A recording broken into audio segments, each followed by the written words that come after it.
하나님 말씀 사무엘하 8장 9절에서 18절까지 있는 말씀을 다 함께 찾겠습니다.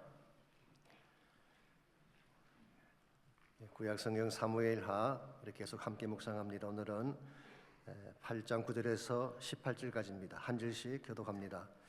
하맛 왕 도이가 다윗이 하닷에셀의 온 군대를 쳐서 무찔렀다 함을 듣고 도이가 그의 아들 요람을 보내 다윗 왕에게 문안하고 축복하게 하니 이는 하닷에셀이 도이와 더불어 전쟁이 있던 터에 다윗이 하닷에셀을 쳐서 무찌름이라.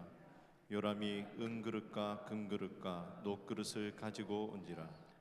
다윗 왕이 그것도 여호와께 드리되 그가 정복한 모든 나라에서 얻은 언금 곧 아람과 모압과 암몬 자손과 블레셋 사람과 아말렉에게서 얻은 것들과 소바 왕 루옵의 아들 하닷에셀에게서 노력한 것과 같이 드리니라. 다윗이 소금 골짜기에서 에돔 사람 18,000명을 쳐 죽이고 돌아와서 명성을 떨치니라. 다윗이 에돔에 수비대를 두되 온 에돔에 수비대를 두니 에돔 사람이 다 다윗의 종이 되니라. 다윗이 어디로 가든지 여호와께서 이기게 하셨더라. 다윗이 온 이스라엘을 다스려 다윗이 모든 백성에게 정의와 공의를 행할세.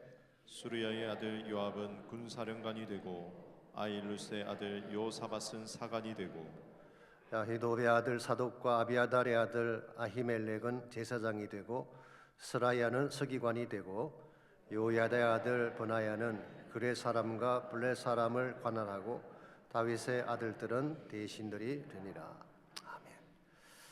누구나 인생의 전성기를 원하죠. 전성기라고 하는 것은 삶을 꽃피우고 수많은 업적을 세우고 절정의 기량을 발휘하는 인생의 프라임 타임을 말하는 것입니다.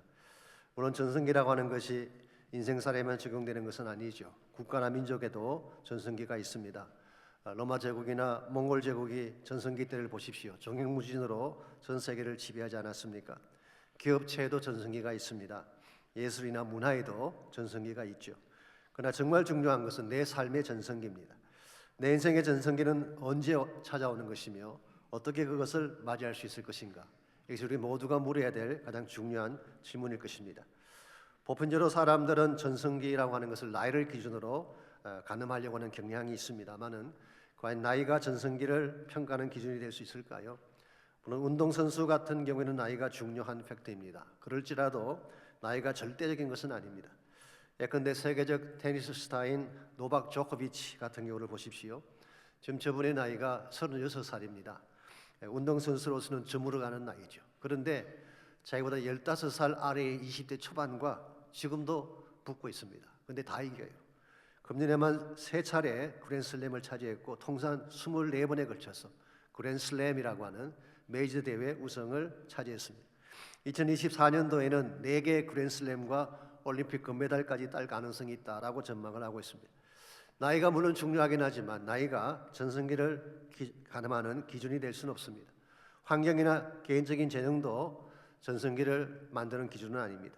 우리 마음속에 어떤 비전과 열정을 가지느냐가 우리 인생의 전성기를 결정하는 것입니다.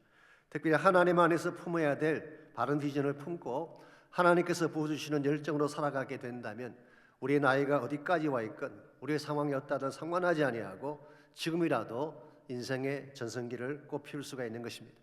비근한 예로 미켈란젤로 같은 사람을 보십시오. 그 사람은 71살에 교황 바오로 3세 요청으로 바티칸의 그 세인트 피터 성당 건축 설계와 건축을 맡게 됐습니다. 아신 대로 그분은 원래 조각가였죠. 그림도 그리긴 했습니다마는 시스틴 성당에 건축은 해본 적이 없습니다. 그런데 나이 71살 때 한 번도 해본 적이 없는 건축 프로젝트를 그는 맡게 되고 그것을 진행한 결과 우리가 알고 있는 것처럼 바티칸을 대표하는 큰 작품을 남기게 된 것입니다. 미국의 해리 리브만 같은 화가는요 81살에 그림을 그리기 시작해서 101살 될 해에 22번째 전시회를 하고 세상을 떠났다고 합니다. 무엇보다 성경에 나오는 모세의 케이스를 한번 볼까요? 여러분 생각에 모세의 전성기가 언제였다고 생각하십니까? 30대나 40대일까요? 아닙니다. 그 젊은 나이에 그가 남긴 것은 살인이라고 하는 전과 기록밖에 없습니다. 그랬던 그가 나이 80세에 지팡이 하나 들고 애굽으로 내려갔습니다. 자기 민족을 애굽에서 끌어내라고 하는 하나님의 분부를 받았기 때문이죠. 이때부터 전개된 40년간의 세월이 모세 인생의 전성기였습니다. 홍해를 가르고 아말렉을 주멸하고 율법을 전수하고 성막을 세우고 반석에서 물이 터져 나오게 하는 위대한 기적을 일으킨 그러한 일꾼으로 하나님 앞에 쓰임받게 됐습니다. 자, 무엇이 80이 넘은 모세의 인생을 이처럼 꼽히게 했을까요? 여러 가지 많은 요인이 있을지 모르지만 결정적인 것은 딱 한 가지입니다. 그가 시내산에서 보았던 떨기나무의 불꽃, 버닝 부시를 보았기 때문이죠. 즉 하나님 때문입니다. 식어버린 가슴을 뜨겁게 한 하나님의 불꽃을 받는 순간, 민족을 구원하라고 하는 하나님의 사명을 받는 순간 그의 가슴은 불타오르기 시작했고 40년간을 쉬지 않고 달려간 것입니다. 그러므로 인생의 전성기라고 하는 것은 하나님이 주시는 것입니다. 우리가 만드는 것이 아니라 하나님이 주시는 것이고 하나님과 함께 전성기는 찾아오는 것입니다. 하나님께서 우리 심령 속에 불을 붙여주신다면, 하나님의 길을 열어주시기만 한다면 어떤 상황의 인생이라도 다시 한번 전성기를 구가할 수 있게 되고 놀라운 인생의 꽃을 피우게 되는 것입니다. 이런 면에서 혹시 여러분 가운데에 나의 전성기는 끝났다라고 포기하는 분이 계신다면, 이 나의 이런 모습으로 무엇을 할 수 있을까라고 생각하는 분이 혹시 계신다면, I'm done, 나는 다 끝났어, 그렇게 생각하는 분 혹시 계신다면 하나님 안에서 다시 한번 여러분 자신을 재조명해 보시기 바랍니다. 하나님 안으로 들어오게 되면 매일매일의 삶이 전성기가 될 수가 있습니다. 그분과 함께 가면 무슨 일을 하건 새로운 도전이 되고 새로운 기적의 현장이 되고 가치 있는 열매를 남길 수 있기 때문에 그런 것입니다. 사실상 하나님 만나기 전까지는요, 우리가 아무리 많은 일을 했다고 해도, 많은 것을 누렸다고 해도 진정한 의미에서 전성기라고 부를 수는 없습니다. 왜냐하면 나만을 위한 삶이었기 때문에, 나의 만족만을 위한 삶을 살아왔기 때문에 참된 차원의 전성기를 꼽혔다고 말할 수 없습니다. 그런데 하나님과 함께 가게 되면 크건 작건 목표를 정해놓고 하나님이 기뻐할 비전을 향해 살아가게 된다면 그것 자체가 여러분 인생의 프라임 타임, 전성기가 되는 것입니다. 그러므로 지난 날들을 돌아보며 회한에 잠겨서 인생을 살지 마십시오. 라떼라고 하는 것은 스타벅스에서나 드시지 삶의 현장에서는 내려놓으시기를 바랍니다. 지금 내 앞에 주어진 현재라는 시간이 내가 살아야 할 최상의 시간임을 인식하고 하나님이 나에게 주신 비전을 향해 바른 발걸음을 내딛게 되면 여러분 인생 낭비하지 않고 참된 전성기를 누리며 아름답게 살아갈 수가 있습니다. 어떻게 하면 여러분과 제가 하나님 안에서 참된 비전을 발견하고 날마다 인생을 꽃피우며 살아갈 수 있을지 오늘 같이 봉독한 본문을 중심으로 이것을 함께 나눠보려고 합니다. 오늘 같이 읽은 본문에 보시면 다윗의 일생 중 가장 활발하고 가장 많은 열매를 거두었던 소위 말하는 다윗의 전성기에 대한 말씀이 오늘 본문에 기록된 내용입니다. 읽지 않았지만 1절로 잠깐 가셔서 1절을 보시면요, 그 후에 다윗이 블레셋 사람들을 쳐서 항복을 받고 블레셋 사람들의 손에서 메덱 암마를 빼앗으니라 그랬어요. 이게 그 후에 after this라고 했기 때문에 많은 분들이 7장을 받는가라고 생각할지 모르지만요, 우리 지난주 같이 다뤘던 7장에는 다윗이 하나님과 언약을 체결하고 성전 건축에 대한 내용들이 기록되어 있지 않습니까? 7장에 나오는 그 말씀을 받는다고 생각할지 모르지만 꼭 그럴 이유는 없습니다. 성경의 기록이라고 하는 것은요, 연대순으로 된 경우도 있지만 그렇지 않은 경우도 많이 있습니다. 주제별로 구성되는 경우도 흔히 있죠. 오늘 본문의 경우도 그런 케이스입니다.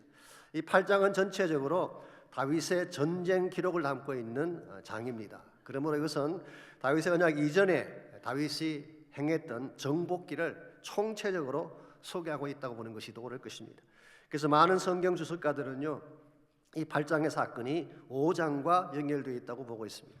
5장을 보시게 되면 다윗이 왕위에 오르자마자 블레셋이 침공한 사건이 기록되어 있습니다. 아마도 블레셋 사람들이 먼저 기선을 제압하기 위해 공격을 시작한 것 같습니다. 그때 다윗은 여호와께 여쭤본 후에 군사를 이끌고 나아가서 물을 헛텀같이 그들을 물리쳤다고 기록합니다. 한마디로 그냥 산산조각이 나도록 그렇게 방미를 시킨 것입니다. 두 번째 또 블레셋 군대가 르바임 골짜기를 가득 메우며 침공해 왔지만 이번에도 다윗의 군사들은 뽕나무 위로 올라가서 그들을 섬멸시키고 게셀까지 내려갔다고 기록했어요. 게셀이라고 하는 지역은 요바 밑에 있는 도성으로서 그곳을 통과하게 되면 이제 블레셋 지경이 나오는 것입니다. 그리고 나서 이어지는 말씀이 방금 읽었던 1절 말씀이죠. 다윗은 그 여세를 몰아서 아예 블레셋 사람들의 손에서 에덱 암마를 빼앗아 버렸다라고 성경 기록합니다. 메덱 암마라고 하는 것은 문자적으로는 어머니의 굴레라는 뜻입니다. 이것은 한 지명을 의미한다기보다는 한 도시를 중심으로 펼쳐지는 모든 작은 도시들 전체를 다 총칭하는 말이라고 합니다. 예컨대 중심 도시가 하나 있으면 그 주변에 많은 도시들이 있죠. 이 전체를 다 총칭해서 메덱 암마라고 부르는 것입니다. 그러므로 이 말의 뜻은 무슨 뜻이냐고 하면 다윗이 블레셋의 어머니 도성인 가드를 점령을 했고 뿐만 아니라 주변의 네 도시 가사, 아스돗, 아스글론, 에그론까지 모두를 정복한 사실을 말하는 것입니다. 그러므로 지금까지 없던 일이죠.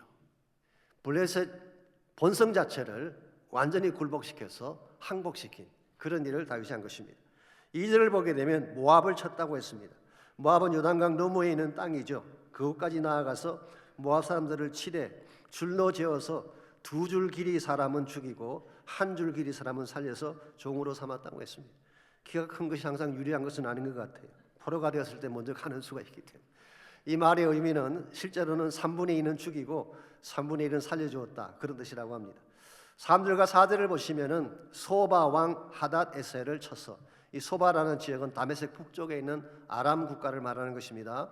수천의 마병과 보병을 사로잡았고 5절과 7절에서는 그를 돕기 위해 몰려온 아람 사람들을 다 치고 전리품들을 빼앗아 예루살렘으로 가져왔다고 했습니다. 9절에 보시면은 이 모든 것을 지켜본 하맛 왕 도이가 아예 자기 아들을 다윗에게 보내서 조공을 바치면서 항복을 선언했습니다. 그야말로 연전연성으로 지경을 확장하고 은근보화를 획득을 합니다. 그러나 여기서 끝나지 않습니다. 13절을 계속 보시면요, 다윗이 소금 골짜기에서 에돔 사람 18,000명을 쳐 죽이고 돌아와서 명성을 떨쳤다고 했습니다.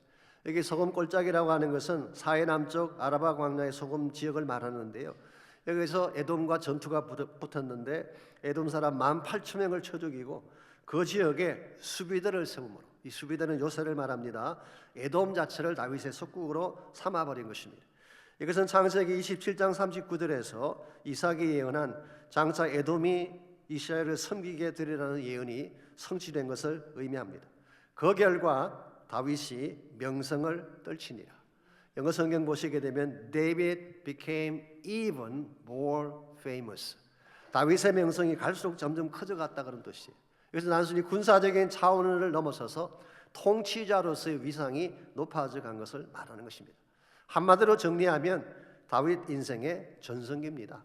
싸우는 전쟁마다 이기고 원하는 지경은 다 정복하고 본인이 취하기를 원하는 모든 전리품은 다 취해서 예루살렘으로 치러 날랐던 엄청난 전성기를 다윗이 구가한 것입니다.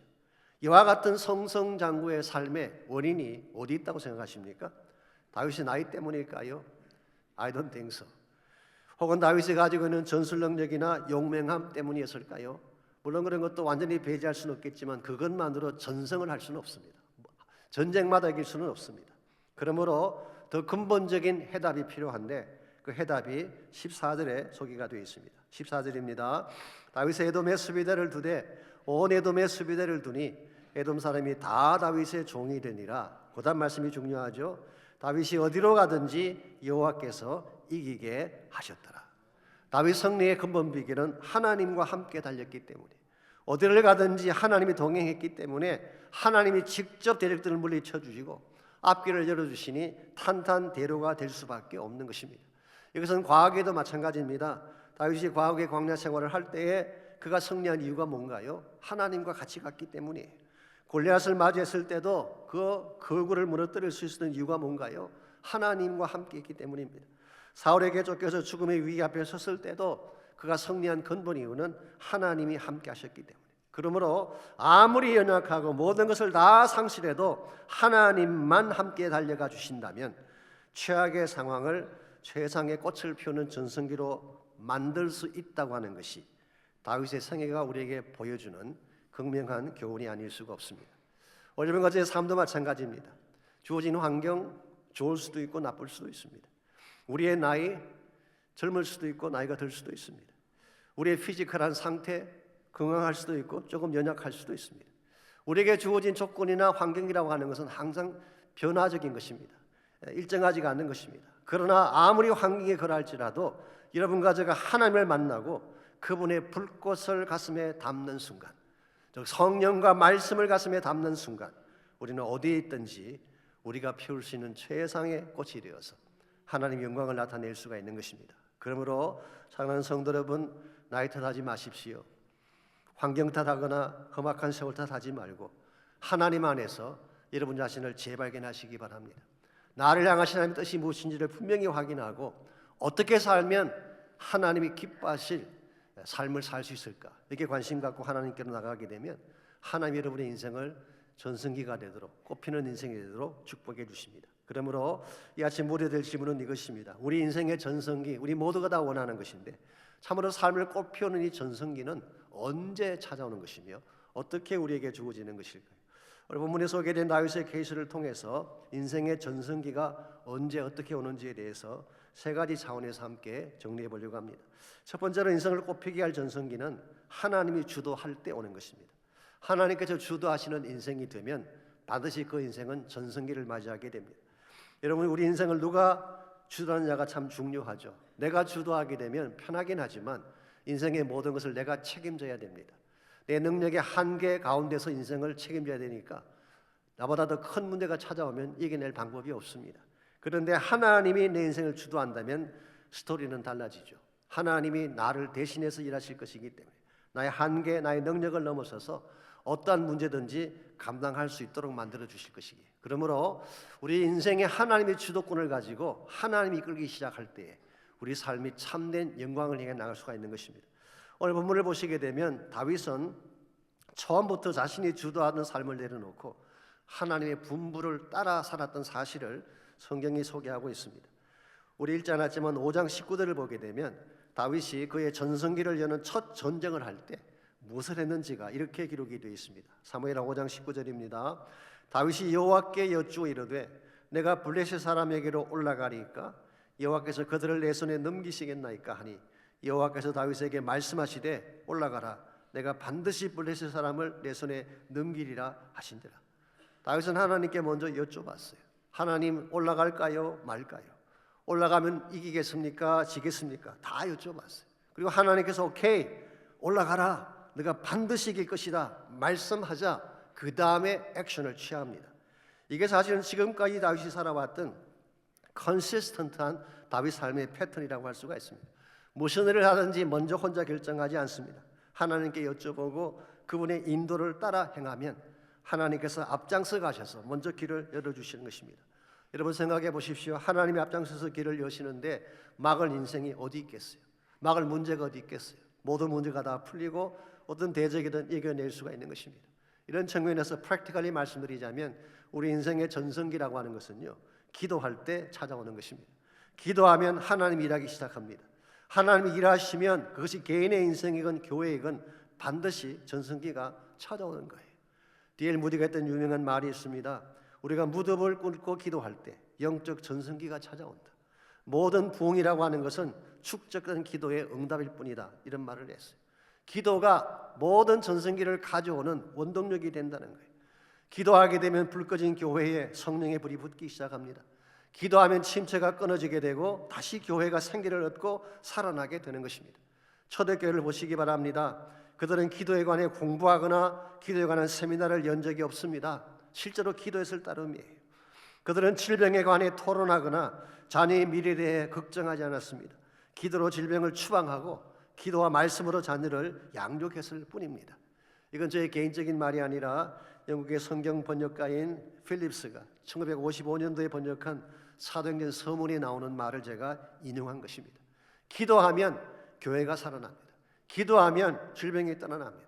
기도하면 식었던 우리의 열정이 회복되게 되고 다시 우리 인생 가운데 꽃이 피게 되는 것입니다. 여러분과 제가 자녀를 위해 기도하게 되면 자녀 인생에 변화가 올 수밖에 없어요. 기도는 전성기를 가져오는 키가 되기 때문에.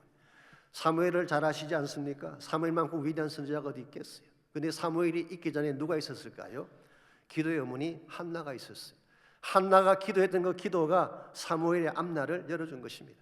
히포의 탕아 중에 탕아 어거스틴이라는 청년이 있었는데요, 방탕하고 정말 하나님을 떠나서 마음대로 살았던 그 악한 사람인데 그 아들을 다시 하나님 종이 되게 하고 위대한 교부의 자리까지 올라가게 한 자가 누구인가요?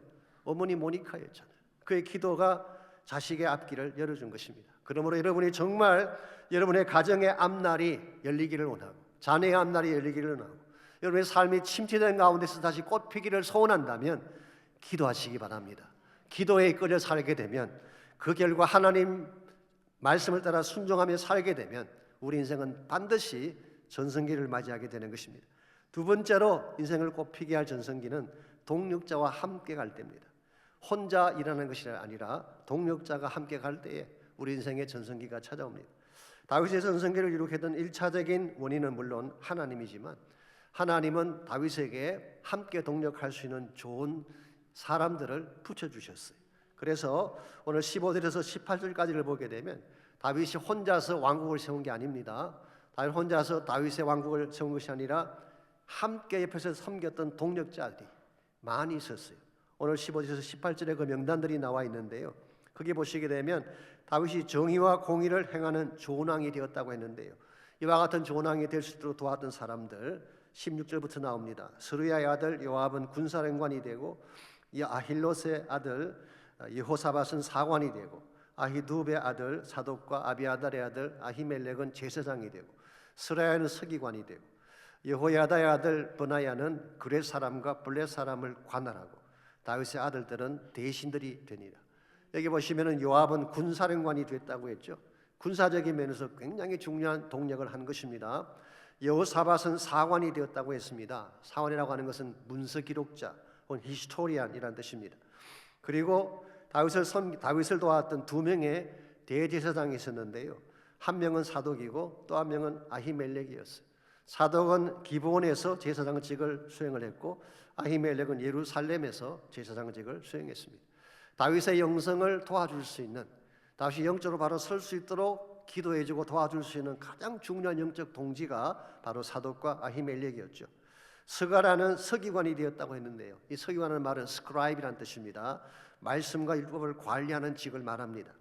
브나야는 그렛 사람과 블렛 사람들을 관할했다고 했는데요. 여기에 대해서는 해석이 조금 다양하긴 합니다만은 그러나 이것을 여러분께서 어떤 민족을 의미하는 것으로 생각하는 것은 조금 잘못된 해석입니다. 블렛이라고 하니까 블렛의 사람인가 생각할지 모르지만 그런 뜻이 아닙니다. 이것은 그들이 했던 직분을 표현한 것입니다. 그렛이라고 하는 것은 히브리 말로 크레티, 칼로 벤다는 뜻입니다. 그래서 집행관을 의미하는 것이고요. 블렛이라고 하는 단어는 플레티라고 하는 히브리 말, 이것은 달린다, 수행한다. 그래서 왕명을 수행하는 수행자를 말하는 것입니다. 그래서 보나야가 했던 일이 뭐냐고 하면은 다윗의 최측근에 있으면서 다윗을 보호해주고 다윗의 명령을 수행할 수 있는 그러한 사람들, 소위 말하는 가장 가까이서 다윗을 보호하는 친위대를 말하는 것입니다. 그래서 다윗이 어디를 가든지 다윗의 수호자가 되어주는. 나중에 다룰 것입니다만 후일 다윗이 압살롬에게 쫓겨서 정처 없이 도망을 칠 때 다윗이 그들을 떠나지 않고 수호했던 사람들이 있죠. 그들이 바로 오늘 본문에 나오는 이 그렛 사람과 블렛 사람들이었어요. 나중에 솔로몬이 왕이 되는 과정에서도 위기를 당했을 때에 솔로몬을 도와서 왕이 오르도록 도와준 최측근 사람들이 바로 그렛과 블렛 사람들이었습니다. 이걸 보게 되면요, 다윗이 왕조를 세우고 왕조를 꽃피울 수 있었던 근본 이유가 다윗 한 사람 때문만이 아닌 것을 알 수가 있어요. 함께 동력했던 주변 사람들이 도왔기 때문에 그런 것입니다. 그래서 내적으로, 외적으로, 정치적으로, 군사적으로, 매입이 영적으로 다윗을 측근에서 도울 수 있는 이와 같은 동력자들이 있었기 때문에 위대한 왕조, 다윗 왕조가 세워진 것이죠. 오늘날도 마찬가지입니다. 혼자 힘으로 하나님 나라 비전 이룰 수가 없습니다. 함께 갈 동지가 필요해요. 신실하고 영적 동질성을 가진 바른 인생의 파트너와 같이 갈 때에 똑같은 인생이라도 인생이 더 극대화되어지고 열매가 더 아름답게 되는 것입니다. 아신 대로 지난 19일 지미 카터 대통령의 부인 되시는 로잘린 여사가 96세를 일기로 세상을 떠나지 않았습니까? 무려 77년간을 함께 살아온 부부였습니다. 어떤 자료를 봤더니요, 실제로는 더 오래 되었다고 합니다. 로잘린 여사가 태어날 때 그를 받아준 간호사가 바로 지미 카트의 어머니였습니다. 두 집안이 서로 가까운 사이였기 때문에 당시 3살밖에 안 됐던 지미에게 갓 태어난 로잘린을 보여주었다는 것입니다. 그래서 태어나자 만난 남자와 96세로 죽을 때까지 같이 지내온, 이건 신기록이 아닐 수가 없습니다. 아마 영원히 안 깨어질 신기록 같아요. 더 놀라운 사실이 뭔지 아십니까?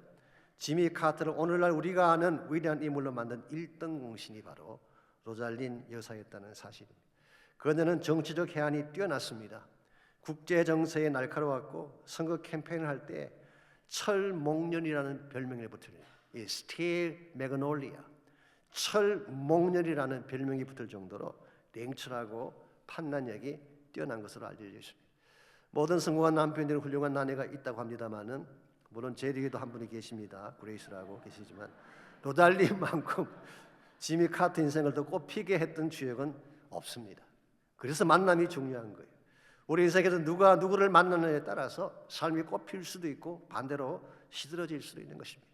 여러분의 일생 가운데에 좋은 동력자를 만난다는 것, 좋은 사람을 만난다는 것은 굉장히 중요한 것이고, 좋은 사람을 만나게 되면 여러분 인생이 더 극대화되어져서 더 놀라운 일들을 행하게 되는 것입니다. 이와 같이 사람을 만남으로 말미암아 더 에너지가 극대화되는 것, 효과를 시너지 효과라고 하죠. 시너지 효과. 힘을 합했을 때 각자의 힘의 총합보다 더 큰 능력이 나타나는 것을 시너지라고 부르고 있습니다. 그런데 시너지 효과의 반대말도 있는 걸 알고 계십니까? 그 반대말이 링겔만 효과라는 것이 있습니다. 약 100여 년 전에 독일의 심리학자인 그 맥스 링겔만이 줄다리기 실험을 했대요. 자, 개인이 당기는 힘을 100으로 보고 여러 명이 함께 줄을 당기게 되면 어떻게 될까요? 자, 한 사람이 당기는 힘이 100이니까 두 명이면 200이 돼야 되겠죠. 세 명이면 300이 돼야 되고 8명이면 800이 나와야 되는데, 실제로 했더니 반대 현상이 일어난 것입니다. 사람 숫자가 많을수록 오히려 당기는 힘의 총량이 줄어가더라는 것입니다. 이와 같이 힘을 합치는데도 불구하고 에너지가 더 줄어가는 현상을 링겔만 효과라고 부르는 것입니다. 자, 왜 이런 현상이 일어나는 것일까요? 한 두 가지 이유를 생각해 볼 수가 있습니다. 첫 번째는 서로 미루는 마음 때문이에요. 내가 아니어도 누가 하겠지, 내가 힘을 안 쓰면 누군가가 쓰겠지, 서로 미루다 보니까 힘을 합칠 수가 없는 거예요. 두 번째 이유는 이기적 마음 때문입니다. 집단이 함께하는 일이기 때문에 나 혼자 열심히 해봐야 나에게 돌아올 영광이 없잖아요. 나 개인을 위한 줄다리기라면 젖먹던 힘까지 다 뿜어내겠지만 여러 명이 같이 당기는 것이니까 이겨봐야 자기 몫의 영광이 될 수가 없습니다. 나에게 돌아올 영광이 없기 때문에 전심을 다하지 않고 대충 하게 되는 것입니다. 축구나 배구 같은 그 팀 스포츠에서는요, 이런 정신 상태로 일하는 선수는 절대로 우승에 기여할 수가 없습니다. 반대로 시너지 효과를 내는 팀은 다르죠. 내가 힘을 안 쓰게 되면 저 친구가 힘을 더 써야 되니까 내가 더 열심히 뛰어야지. 내가 내 역할을 못하게 되면 내 자리 때문에 저 사람이 당하게 되니까 내가 더 열심히 해야지. 그렇게 서로 힘을 내는 것이 시너지 효과를 내는 팀입니다. 미식 축구에는 오펜시브 라인맨이라고 하는 포지션이 있습니다. 이 쿼터백 앞에 서서 덩치가 큰 체구가 보통 300파운드 이상 가는 큰 덩치선 그 선수들의 앞을 막아주죠. 이 사람들의 한 역할이 뭐냐고 하면 쿼터백을 보호하는 거예요. 상대방에서 정말 300파운드 넘는 그 선수들이 막 벌떼같이 달라들 때 그걸 막아주지 않으면은 내 쿼터백이 다치는 것입니다. 상하는 것입니다. 그래서 자기 몸이 어스러짐에도 불구하고 전심을 다해 막아주는 역할하는 것이 오펜시브 라인맨이에요. 만일의 경우에 자기 몸도 살이 나라고 몸을 피하게 되면 자기 팀은 패배하는 것입니다. 쿼터백은 다치게 되는 것입니다. 하나님의 교회도 마찬가지라고 생각을 합니다. 내가 좀 더 편하면 다른 누군가가 희생을 해야 됩니다.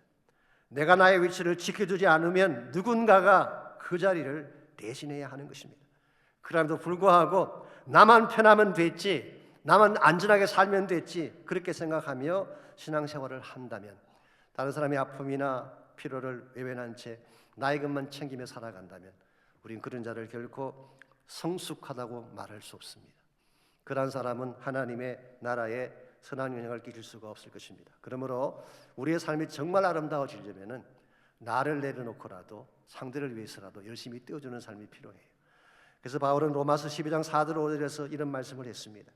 우리가 한 몸에 많은 지체를 가졌으나 모든 지체가 같은 기능을 가진 것이 아니니 이와 같이 우리 많은 사람이 그리스도 안에서 한 몸이 되어 서로 지체가 되었느니라. 이게 서로 지체가 되었다.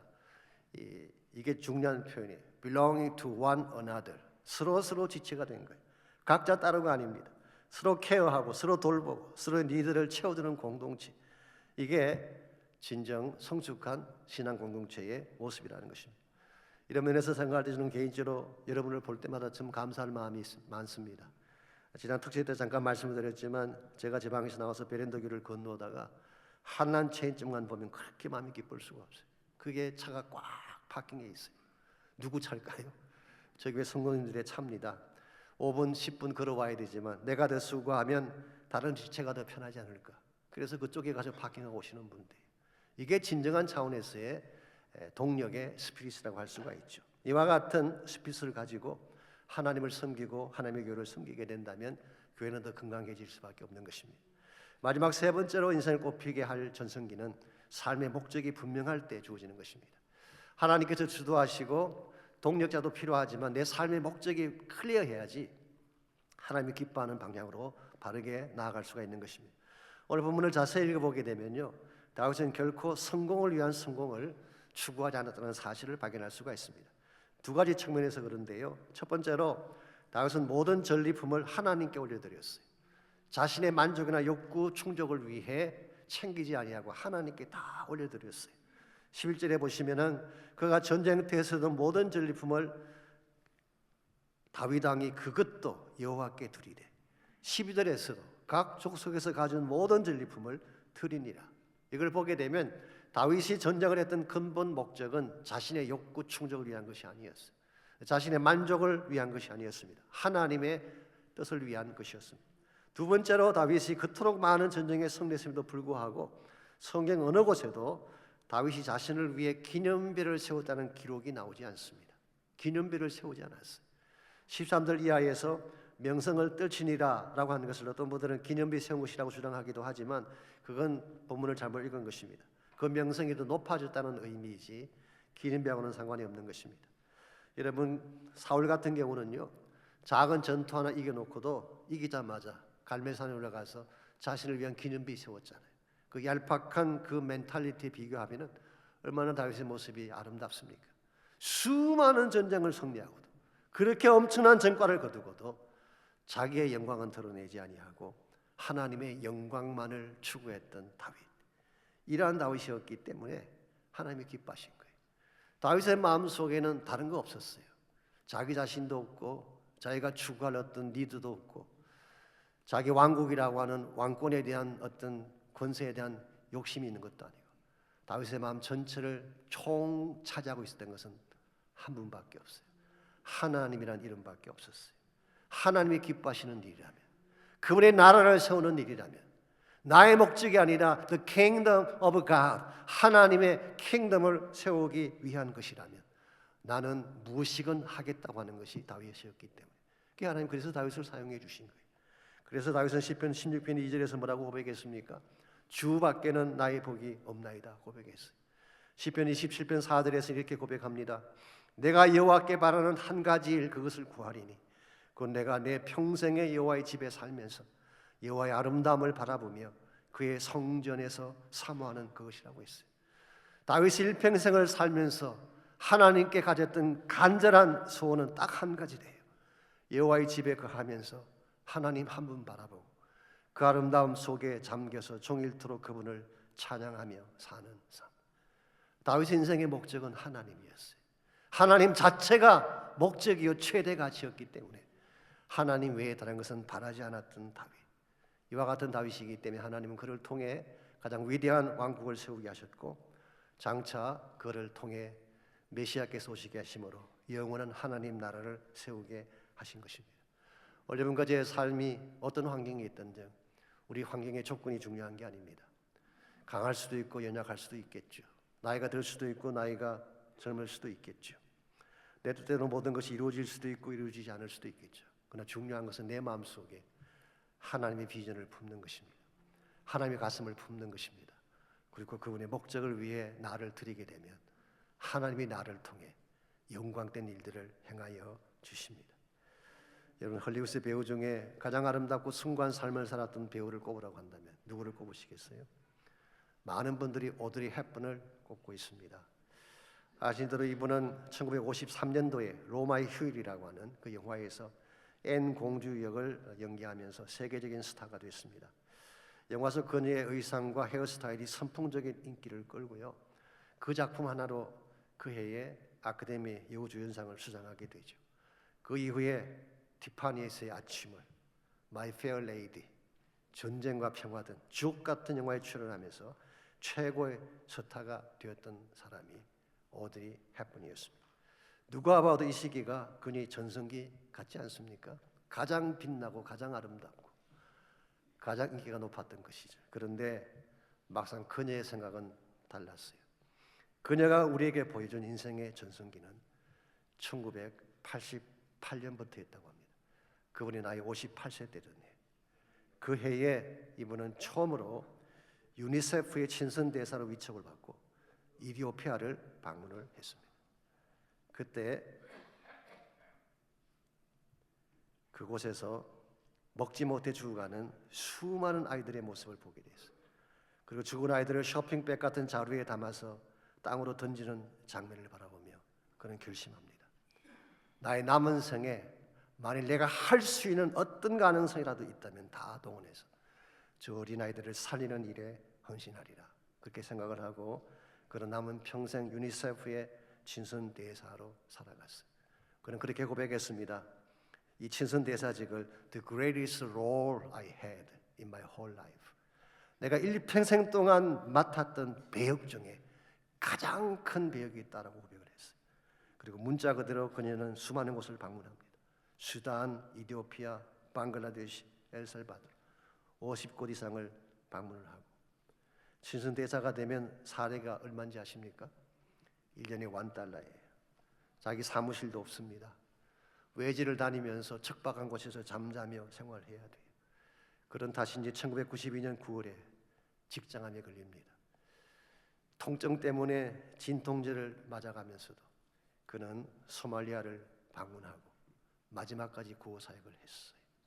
그리고 배우실에도 하지 않던 인터뷰를 이것을 홍보하기 위해 펀드레이즈를 위해 15차례 이상 인터뷰까지 가능합니다. 결국 약 3개월 뒤에 그는 63세를 일기로 세상을 떠났습니다. 그분이 죽기 직전인 1992년 성탄절날 그의 딸에게 보냈던 마지막 편지가 있는데 그 편지 안에 이런 글귀가 적혀 있습니다. 너가 나이가 더 들면 너의 손이 두 개라는 것을 알게 될 것이다. 한 손은 너 자신을 돕는 것이고 다른 한 손은 다른 사람을 돕기 위한 것이다. 누군가를 사랑하고 누군가를 돕는 손이야말로 가장 아름답고 값진 것임을 가르쳐준 것입니다. 여러분 생각에는 오드리 헵번의 전성기가 로마 휴일 이후라고 생각할지 모르지만 아닙니다. 60을 바라보는 나이에 뛰어들어서 마지막 자신의 인생을 불꽃같이 태웠던 5년간의 생애가 저는 그분 인생의 전성기였다고 생각합니다. 하나님 이런 인생을 아름답다고 말씀하십니다. 이와 같은 삶을 통해 지금도 하나님이 일하고 계세요. 저희들이 옛날에 주빌날 때 늘 외쳤던 표가 있죠. 산다는 것은 아름답습니다. 그러나 사랑한다는 것은 더 아름답습니다. 한 번밖에 살지 못하는 인생인데 그저 왔다 가서 되겠습니까? 아름답게 살아야죠. 인생을 꽃 피워야죠. 하나님의 영광답게 살아가야죠. 그래서 우리 인생을 다 마쳤을 때 후회로 가득 찬 인생이 아니라 참 잘 살았다, 참 아름답게 살았다, 하나님 앞에 내 인생 주어진 것이 감사하다, 그리고 이 생을 마쳐야 되지 않겠습니까? 이와 같은 삶의 여정을 위해 여러분께서 기도하시고 헌신하는 시간이 있기를 바랍니다. 우리 같이 한번 이 시간 기도할 때에 나에게 주어진 인생 너무나 값지고 소중한 것인데 한순간도 헛되이 보내지 않도록 기도하시기 바랍니다. 하나님의 부르심을 위해, 하나님 나라 목적을 위해, 누군가를 사랑하며 누군가를 섬기기 위해 내 인생 쓰임 받게 달라고 기도하십시오. 이제 연말이 찾아오고 성탄의 계절이 가까웁니다. 여러분의 사랑을 갈구하는 사람들이 주변에 많이 있지 않습니까? 여러분 그들에게 다가가십시오. 여러분의 손을 내미시기 바랍니다. 나누시기 바랍니다. 축복하시기 바랍니다. 그래서 지금 나의 삶이 하나님이 축복하시는 전성기가 될 수 있도록 하나님 그렇게 나를 사용해 주옵소서. 기도하시기를 바랍니다. 혹시 여러분 가운데에 전성기가 필요한 분이 있습니까? 가정의 전성기, 자녀의 전성기, 교회 부흥의 전성기가 필요한 그런 상태에 있는 분이 있다면 기도하면 됩니다. 기도하면 하나님의 새로운 전성기를 주실 거예요. 이 시간 기도할 때에 여러분 자녀들의 앞날을 위해 기도하시기 바랍니다. 가정을 위해 기도하시기 바랍니다. 저희 교회가 다시 한번 초대교 같은 교회로 부흥되고 변화되고 뜨거워질 수 있도록 기도해 주시기를 바랍니다. 우리 함께 합심해서 기도합니다. 하나님 감사합니다.